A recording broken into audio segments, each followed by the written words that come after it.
तो hello students, मैं हूं इमरान खान, आपका फिजिक्स एजुकेटर। और आपको पता है, जैसे कि मैंने लास्ट जो वीडियो बनाई थी उसकी कैलोरीमेट्री पार्ट 1 बनाया था। और उसको मैंने कैलोरीमेट्री पार्ट 1 यानी स्पेसिफिक हीट कैपेसिटी यानी हीट कैपेसिटी के कंसेप्ट मैंने उस वीडियो में एक्सप्लेन किए थे। तो आज हम लोग जो टॉपिक पढ़ने जा रहे हैं वो है कैलोरीमेट्री का पार्ट 2, जो कि बेस्ड है स्पेसिफिक लेटेंट हीट पे। तो चलते हैं फिर टॉपिक अपना शुरू करते हैं, स्पेसिफिक लेटेंट हीट।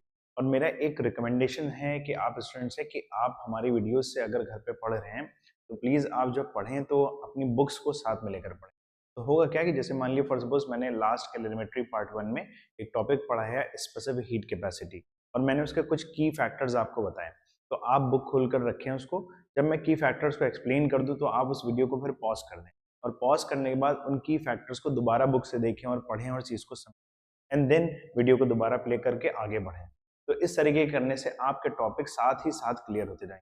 जैसे कि क्लास में आप लोग पढ़ते हैं तो हम टॉपिक पढ़ाते हैं और आप उस चीज़ को साथ साथ ही साथ पढ़ते भी चलते हैं। वही सेम कंसेप्ट आपको घर पे भी करना है, ठीक है ना। लेकिन वीडियोस को ऐसे नहीं पढ़ना है कि आप बेड पे आराम से बैठकर पढ़ रहे हैं, सोफे पे आराम से लेटे हुए पढ़ रहे हैं, ऐसे मत पढ़ें। प्रॉपर एक जो है जेस्चर होना चाहिए आपका पढ़ने का, उस तरीके से, ठीक है ना, क्योंकि आपका बोर्ड एग्जाम है तो उसके लिए तैयारी बहुत अच्छे से होनी। तो चलते हैं फिर टॉपिक इसका स्टार्ट करते हैं, कैलोरीमेट्री का पार्ट 2। तो पार्ट 2 जो बेसिकली हम लोग बात कर रहे हैं वो बेस्ड है concept of specific latent heat पर।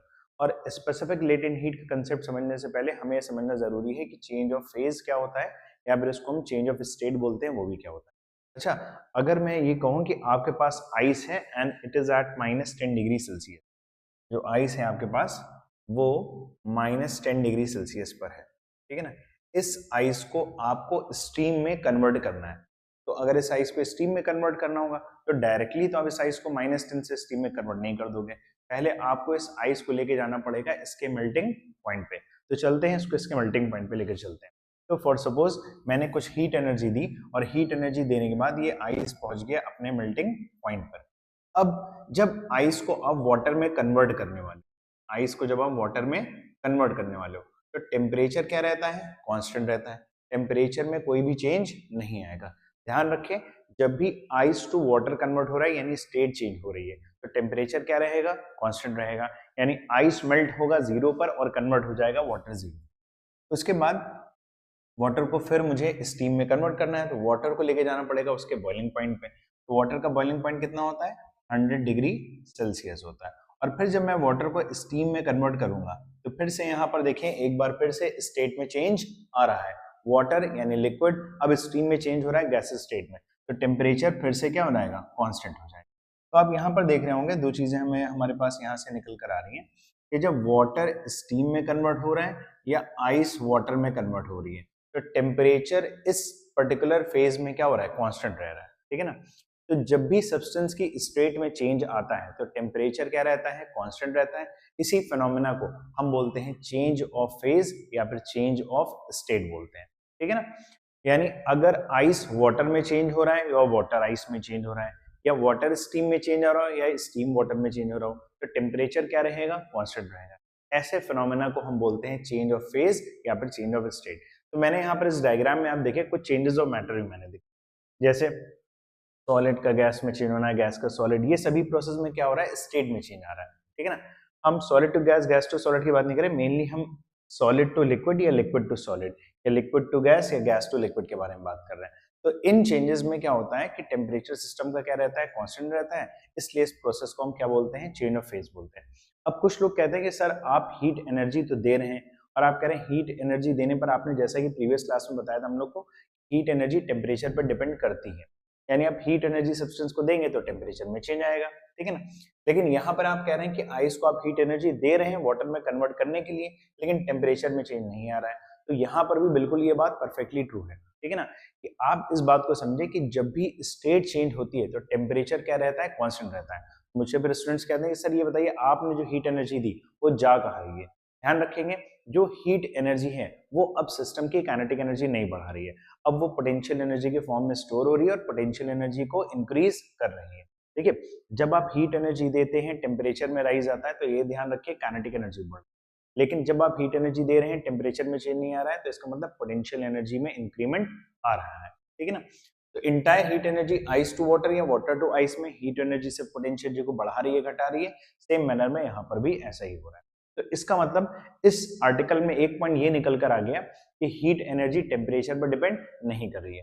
और जैसा कि आप लोग ने कैलोरीमेट्री पार्ट 1 वाली वीडियो में पढ़ा था, ठीक है ना, कि कैलोरीमेट्री पार्ट 1 वाली वीडियो में हीट एनर्जी मास पे डिपेंड करती है और टेम्परेचर पे। अब इस पार्ट से तो टेम्परेचर पे डिपेंडेंसी खत्म हो गई है, तो हीट एनर्जी सिर्फ और सिर्फ किस पर डिपेंड करेगी, मास पर डिपेंड करेगी, ठीक है ना। तो जब हीट एनर्जी सिर्फ और सिर्फ मास पर डिपेंड करेगी तो प्रोपोर्शनैलिटी साइन हटाने पर कांस्टेंट आ गया हमारा, यहाँ पर L कांस्टेंट आ गया। इसी L को हम लोग ने क्या बोला है, स्पेसिफिक लेटेंट हीट बोला है, ठीक है ना, and that L is specific latent heat. यानी दी गई हीट एनर्जी अगर टेम्परेचर को चेंज नहीं कर रही है तो वो क्या चेंज कर रही है, स्टेट चेंज कर रही है, तो उस हीट एनर्जी कॉन्सेप्ट को हम लोग ने स्पेसिफिक लेटेंट हीट बोला, ठीक है। तो फॉर्मूला हमारा लेटेंट हीट का आ गया है Q is equals to ml, और इसी फॉर्मूले को अगर हम Q is equals to ml लिख रहे हैं तो लेटेंट हीट का फॉर्मूला क्या हो जाएगा, Q बाय m हो जाए, ठीक है ना। तो स्पेसिफिक लेटेंट हीट का फॉर्मूला यहाँ से निकल कर आ गया है Q बाय m। तो फिर से मेरा एक आप लोगों से क्वेश्चन है कि स्पेसिफिक लेटेंट हीट की पहले तो अच्छा SI यूनिट की बात कर लेते हैं। SI यूनिट हो जाएगी जूल पर केजी हो जाएगी, ठीक है ना। इसका मतलब दी गई हीट एनर्जी की अगर हम स्पेसिफिक लेटेंट हीट बोल रहे हैं तो उसकी यूनिट हो जाएगी जूल पर केजी। अब मुझे एक बात आप सोचकर बताएं कि स्पेसिफिक लेटेंट हीट क्या बॉडी के मास पर डिपेंड करेगी सब्सटेंस के। तो ध्यान रखें, जैसे कि स्पेसिफिक हीट कैपेसिटी मास पर डिपेंड नहीं करती थी, वैसे ही स्पेसिफिक लेटेंट हीट मास पर डिपेंड नहीं करती है, क्योंकि मास पे तो डिपेंड हीट एनर्जी कर रहा है, एल तो प्रोपोर्शनैलिटी क्या है, कांस्टेंट है। तो स्पेसिफिक लेटेंट हीट मास पर डिपेंड नहीं करेगा, लेकिन लेटेंट हीट हम जब बोल रहे हैं तो वो मास पर डिपेंड करेगा। इसको रिलेट कर लिया। प्रीवियस वीडियो में मैंने पढ़ा था स्पेसिफिक हीट कैपेसिटी मास पर डिपेंड नहीं करती, हीट कैपेसिटी मास पर डिपेंड करती है। सेम मैनर में स्पेसिफिक लेटेंट हीट मास पर डिपेंड नहीं करती है, लेकिन लेटेंट हीट मास पर डिपेंड करती है। इस तरीके से आप इसको याद कर सकते हैं, ठीक है। इसको आप नोट कर लेंगे, इंपॉर्टेंट लग रहा हो आपको। अब इसी बेसिस पे हम देख लेते हैं कि ग्राफ कैसा होगा टेम्परेचर वर्सेस टाइम का, ठीक है ना। तो इसके लिए वही मैं आइस वाला एग्जांपल ले लेता हूँ, ठीक है ना। आइस हमारे पास है -10 डिग्री सेल्सियस पर। पहले मैंने इसको कन्वर्ट किया, सॉरी आइस में लेकर आऊंगा मैं मेल्टिंग पॉइंट पर इसको 0, फिर आइस वाटर में कन्वर्ट होगा टेम्परेचर कांस्टेंट, फिर वाटर को मैं लेकर जाऊंगा उसके बॉइलिंग पॉइंट पर 100 डिग्री सेल्सियस पर, फिर वाटर जब स्टीम में कन्वर्ट होगा तो टेम्परेचर क्या रहेगा, कांस्टेंट, ठीक है ना। फिर बियॉन्ड आगे 120 150 ऐसे टेम्परेचर में बढ़ा सकते हैं। तो यहाँ पर देख लें इस ग्राफ पे जो एक्स एक्सेस है, इस ग्राफ को ये ओरिजिन मैंने मान लिया, इस ग्राफ के वाई एक्सेस पर हम लोग प्लॉट कर लेते हैं टेम्परेचर को। फॉर सपोज ये वाली वैल्यू मैंने ले ली है, ग्राफ को थोड़ा सा ऊपर, ठीक है। अब देखिए, अच्छा यहाँ पर ओरिजिन पे मैंने मान लिया है 0, ओरिजिन के नीचे कितना टेम्परेचर होगा, -10 डिग्री सेल्सियस होगा, ठीक है ना। और ऊपर 0 है तो अल्टीमेटली 10 20 30 एंड सो ऑन, यहाँ पे कहीं मैं 100 मान लेता, ठीक है ना। वो आप ग्राफ के according equal number of division लेना है यहाँ, ठीक है ना। तो सबसे पहले अगर हम देखें, हम आइस को -10 से I0 में कन्वर्ट कर रहे हैं, आइस को -10 से 0 में कन्वर्ट करना है। तो ग्राफ हमारे अगर हम अकॉर्डिंग बात करें, मैंने वाई एक्सिस पर ले लिया है, एक्स एक्सिस पर ले लिया मैंने टाइम को, और वाई एक्सिस पे मैं टेम्परेचर को प्लॉट कर रहा हूँ, ठीक है। तो देखते हैं ग्राफ कैसे प्लॉट होगा। सबसे पहले जब हम आइस को आइस में ही रख रहे हैं, सिर्फ टेम्परेचर में चेंज आ रहा है, ठीक है ना, टाइम तो चेंज हो ही रहा होगा। तो टेम्परेचर -10 से गया 0 और टाइम भी चेंज हुआ, तो ग्राफ हमारा यहाँ तक आ जाएगा। फिर जब आइस वाटर में कन्वर्ट हो रही है तो टेम्परेचर में चेंज नहीं आ रहा है, लेकिन जब आप हीट एनर्जी दे रहे हो टाइम तो बढ़ ही रहा होगा, तो ग्राफ हमारा क्या रहेगा, पैरेलल टू एक्स एक्सिस रहेगा, ठीक है। और एक्स एक्सिस पे कोइंसाइड भी करेगा क्योंकि 0 मैंने वहां पर माना है। फिर जब वाटर को वाटर 100 में कन्वर्ट करोगे तो टेम्परेचर बढ़ रहा है, टाइम तो बढ़ ही रहा होगा। ग्राफ हमारा यहाँ तक आ चुका है। उसके बाद वाटर से स्टीम में कन्वर्ट कर रहे हैं, फिर से टेम्परेचर कांस्टेंट है, ग्राफ मेरा स्ट्रेट लाइन हो जाएगा। एंड देन अगेन अगर स्टीम को 100 बियॉन्ड ले जाते हो तो ग्राफ फिर आपका इस तरीके से ऊपर जाने लगे, ठीक है ना। तो अगर मैं यहाँ पर आपको स्टेट्स मार्क करूं तो इस पॉइंट पर स्टेट आइस है, इस पॉइंट पर स्टेट वाटर है, और इस पॉइंट पर स्टेट स्टीम है, ठीक है ना। यहाँ पर क्या हो रहा है, मेल्टिंग हो रहा है, आइस वाटर में कन्वर्ट हो रहा है, और यहाँ पर वाटर आपका बॉयल हो रहा है, ठीक है ना। तो इस ग्राफ से मैंने दो कंक्लूजन निकाल लिए। पहली बार जब graph parallel to x axis पे हुआ है तो वो आपका मेल्टिंग पॉइंट दिखाएगा, और दूसरी बार जब graph parallel to x axis हुआ है तो वो आपका बॉइलिंग पॉइंट दिखाएगा। ठीक है ना। ग्राफ को देखिए, अगर ग्राफ ऊपर जा रहा है तो इसका मतलब आपका सब्सटेंस को आप हीट एनर्जी दे रहे हो, तभी मेल्टिंग देन बॉइलिंग हो रहा है। अच्छा, सेम मैनर में अगर ग्राफ इस तरीके से नीचे गिर रहा होता, ठीक है ना, तो इसका मतलब सब्सटेंस हीट एनर्जी को रिलीज कर रहा है। इसका मतलब पहले जो गैसेस फॉर्म होगी वो लिक्विड फॉर्म में कन्वर्ट होगी, लिक्विड से देन सॉलिड फॉर्म में। इसी सेम मैनर में आप इस चीज को रिलेट कर सकते हैं। ठीक है, वीडियो स्क्रीन को पॉज करके आप इसको कॉपी में ड्रॉ कर लें। तो चलते हैं फिर नेक्स्ट टॉपिक हम अपना स्टार्ट करते हैं। नेक्स्ट टॉपिक है effect of pressure and impurities on melting point. अच्छा, मेल्टिंग पॉइंट आप अगर हम आइस की बात करें तो 0 डिग्री सेल्सियस। अब हम बात कर रहे हैं कि अगर हम प्रेशर को बढ़ाएंगे तो मेल्टिंग पॉइंट में क्या चेंजेस आएंगे। ठीक है, एक बात ध्यान रखें, जैसे आइस है तो वो आपका एनएमएलएस एक्सपेंशन शो करता है, यानी वाटर आपका सॉरी एनएमएलएस एक्सपेंशन शो करता है। तो वो सब्सटेंसेस जिनको हम क्या करते हैं, हीट करते हैं, और वो एक्सपैंड करने के बजाय कॉन्ट्रैक्ट कर जाते हैं, उन पर अगर प्रेशर हम बढ़ाएंगे तो उनका मेल्टिंग पॉइंट घट जाएगा, बढ़ने के बजाय क्या हो जाएगा, घट जाएगा। लेकिन अगर हम बात करें इनकी जिनका जिनको आप हीट करते हो और वो मेल्ट होते हैं, ठीक है ना, मेल्ट होने पर उनका मतलब वो एक्सपैंड कर रहे हैं, ठीक है ना। जैसे कि आपको कोई मेटल हो जाएगा, आप उनको हीट करोगे, मोल्टन स्टेट में लेके आओगे तो वो क्या करेंगे, एक्सपैंड करेंगे। उन पर अगर आप प्रेशर को बढ़ाते हो तो इनका मेल्टिंग पॉइंट क्या होता है, बढ़ जाता है। तो ये चीज आपको हमेशा ध्यान रखना, ठीक है ना।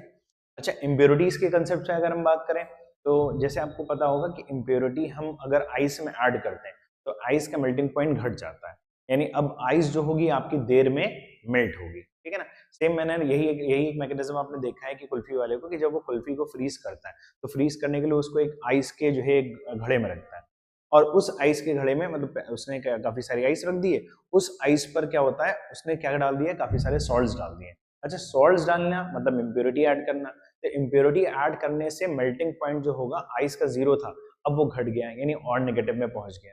और नेगेटिव में पहुंच गया, इसका मतलब मेल्टिंग पॉइंट अब नेगेटिव में जाने का मतलब ये है कि अब हमारा आइस जो है वो अब देर में मेल्ट होगी। जो आइस पहले 0 पे मेल्ट हो जा रही थी, अब वो -10 पे या -12 पे इस टाइम पे इस टेम्परेचर में मेल्ट हो, ठीक है। तो इस तरीके से प्रेशर और इम्प्योरिटीज पे इफेक्ट आता है, ठीक है। नेक्स्ट अगर हम बात करें प्रेशर और इम्प्योरिटीज का इफेक्ट बॉइलिंग पॉइंट पर, ठीक है ना। तो आपको ये पता है अगर आप हाई हाइट्स पे जाते हो तो प्रेशर क्या होता है, बढ़ता है या घटता है, पता है आपको, ऊपर जाने पर हाइट्स पे प्रेशर घटता है, ठीक है ना। प्रेशर घटने की वजह से क्या होगा, आपका एटमॉस्फेरिक प्रेशर घट रहा है तो प्रेशर घट गया, तो बॉइलिंग पॉइंट क्या होता है, वहां पर भी क्या हो जाएगा, घट जाएगा। यानी हाई हाइट पे जाने पर प्रेशर घट रहा है तो बॉइलिंग पॉइंट भी घटेगा। अब होता क्या है, अगर बॉइलिंग पॉइंट घट गया तो जैसे आप वहां पर कोई फूड कुक कर रहे हो, ठीक है ना, जो कि आपको वाटर बेस्ड है, जैसे आप राइस बना रहे हो, ठीक है ना, तो उससे क्या होगा कि राइस के बॉइलिंग पॉइंट वाटर के बॉइलिंग पॉइंट घटने से राइस जो होगा आपका, पहले 100 डिग्री सेल्सियस पे वाटर बॉयल हो रहा था, अब वाटर बॉयल हो रहा है 80 पे मान लो, तो वाटर आपका जल्दी बॉयल हो गया। एज अ रिजल्ट राइस को इतना टाइम ही नहीं मिल पाएगा कि राइस क्या हो पाए, कुक हो पाए, इसलिए राइस क्या होगा, अनकुक्ड हो जाएगा, ठीक है ना। सेम मैनर में अगर आप क्या करते हो, इम्प्योरिटी भी ऐड करते हो, इम्प्योरिटी आइटम जैसे ऐड किए, जैसे आपने देखा हो घर में मम्मी लोग राइस बनाती हैं उसको, ठीक है ना, बॉईल करती हैं, तो राइस में थोड़ा सा पिंच ऑफ सॉल्ट ऐड कर देते हैं या थोड़ा सा ऑयल ऐड कर देते हैं। तो ऑयल को या पिंच ऑफ सॉल्ट ऐड करने से क्या होता है, इम्प्योरिटी आइटम लाने से बॉइलिंग पॉइंट बढ़ जाता है। जो चीज पहले 100 पे बॉईल हो रही थी, अब बॉइलिंग पॉइंट बढ़ गया तो 102 या 105 ऐसे बॉईल हो रहा है, ठीक है ना। अब आइस सॉरी वाटर का बॉइलिंग पॉइंट बढ़ जाने से अब वाटर को और टाइम लगेगा बॉईल होने में, तो जो आप चीज फूड को कुक कर रहे हो वो प्रॉपरली क्या हो जाएगी, कुक हो जाएगी, क्योंकि अब वाटर ज्यादा टाइम लगेगा बॉईल करने में, तो जो भी पर्टिकुलर फूड है वो प्रॉपरली क्या कर लेगा, एब्जॉर्ब कर पाएगा, एब्जॉर्प्शन कर पाएगा, ठीक है ना। इस तरीके से प्रेशर के इफेक्ट आते हैं और इम्प्योरिटीज के इफेक्ट आते हैं बॉइलिंग पॉइंट, ठीक है ना। अब हमारे पास कुछ क्वेश्चन आ जाते हैं कंसेप्चुअल बेस्ड, ठीक है ना। जैसे एक क्वेश्चन आया कि why snow on mountains does not melt all at once, ठीक है। देखिए, हम आइस की अगर लेटेंट हीट के बारे में बात करें तो वो होती है 3,36,000 जूल पर केजी, और वाटर की स्पेसिफिक कैपेसिटी होती है 4200 जूल पर केजी। ये आइस की मैंने लेटेंट हीट लिखी, और अगर लेटेंट हीट में स्टीम लिखूं तो वो होती है 2268,000 जूल पर केजी। जूल पर केजी पर डिग्री सेल्सियस भी हो गया, पर केल्विन भी कह सकता हूँ, ठीक है। सबसे पहले हमारा क्वेश्चन है कि स्नो जो होती है माउंटेन पे एक साथ मेल्ट क्यों नहीं करती। फिर वही बात है कि स्नो की अगर हम बात करें यानी आइस, आइस को अगर मेल्ट होना होगा तो आइस को वाटर में कन्वर्ट होना होगा, और आइस की लेटेंट हीट इतनी होती है 3,36,000 जूल पर केजी, यानी 1 केजी आइस को अगर मेल्ट होना है तो इतना अमाउंट ऑफ हीट एनर्जी चाहिए, जो कि बहुत ग्रेटर अमाउंट है। इसलिए एक साथ इतनी सारी हीट एनर्जी आइस को नहीं मिल पाएगी, तो आइस एक साथ मेल्ट भी नहीं हो पाएगी, ठीक है। नेक्स्ट है which can cool drinks more quickly, ice और आइस कोल्ड वाटर। सिंपल सी बात है भैया, आइस की अगर बात करें तो उसकी स्पेसिफिक लेटेंट हीट 3,36,000 जूल है, वाटर की 4,200 है। तो ज्यादा हीट एनर्जी पर केजी कौन एब्जॉर्ब कर रहा है, आइस या water? Ice 3,36,000 joule energy absorb कर रहा है, लेकिन वाटर कितना एब्जॉर्ब कर रहा है, सिंपल 4,200। तो ज्यादा एब्जॉर्ब कर रहा है आइस, इसलिए ड्रिंक्स को जल्दी ठंडा कौन करेगा, आइस करेगा। सेम मैनर में थर्ड वाला आर्टिकल आप करने की कोशिश करना। नेक्स्ट देख लेते हैं, ये आपका फिफ्थ वाला point, why does water take a long time to boil even after reaching 100 degree Celsius. कह रहा है वाटर को बॉईल करने में टाइम क्यों लग रहा है, ठीक है ना। अभी आपने देखा कि जो लेटेंट हीट स्टीम की होती है, ठीक है ना, वो कितनी है, लेटेंट हीट स्टीम के 2,268,000 जूल पर केजी, जो कि आइस की स्पेसिफिक लेटेंट हीट से बहुत ज्यादा है। यानी अगर इस वाटर को स्टीम बनना है तो इतनी अमाउंट ऑफ हीट एनर्जी क्या करनी पड़ेगी, चाहिए होगी, लेकिन इतना अमाउंट ऑफ हीट एनर्जी फिर ये तो आइस से भी ज्यादा है, इतनी अमाउंट ऑफ हीट एनर्जी एक साथ नहीं मिल पाएगी। इसलिए स्टीम में कन्वर्जन वाटर का क्या रहेगा, धीमे रहेगा, और जब धीमे रहेगा तो इसलिए बॉइलिंग में टाइम भी लगेगा, ठीक है। सेम मैनर में बाकी जो क्वेश्चन हैं आप इसको इस तरीके से कर सकते हैं, अगर डाउट्स आते हैं तो मुझे बताइए। तो मैंने आज इस क्लास में भी मैंने क्या कर दिया, आपको कैलोरीमेट्री के सारे थ्योरेटिकल एस्पेक्ट्स कवर कर दिए हैं, चाहे वो स्पेसिफिक हीट कैपेसिटी हो, चाहे हीट कैपेसिटी हो, चाहे स्पेसिफिक लेटेंट हो। अब आपका बस काम ये है कि आप बुक को खोलें और बुक को खोलकर क्या करें, सारी पर्टिकुलर टॉपिक्स को रिकॉल करें, अच्छे से पढ़ें। जो भी डाउट्स होते हैं मुझे कमेंट सेक्शन में बताएं, या मुझे मेरे इंस्टाग्राम चैनल पर कोचिंग या मुझे भी आप क्या कर सकते हैं, मैसेज कर सकते हैं, मैं आपको वहां पर उनके सॉल्यूशंस या उनसे जो भी आपके रेस्ट क्वेश्चन है मैं बता दूंगा। बाकी आप हमारे कोचिंग के इस नंबर पे भी हमें भी बता सकते हैं, और इंस्टाग्राम चैनल वगैरह पे मुझे बता, ठीक है। हमारी ऐप अवेलेबल है प्ले स्टोर पर, आप उसको डाउनलोड कर लें, और डाउनलोड करके आपको वहां पे कंटेंट मिलना स्टार्ट हो जाएंगे, विच इज एब्सोल्युटली फ्री, ठीक है ना। तो मिलते हैं नेक्स्ट क्लास में नई वीडियो के साथ। Thank you.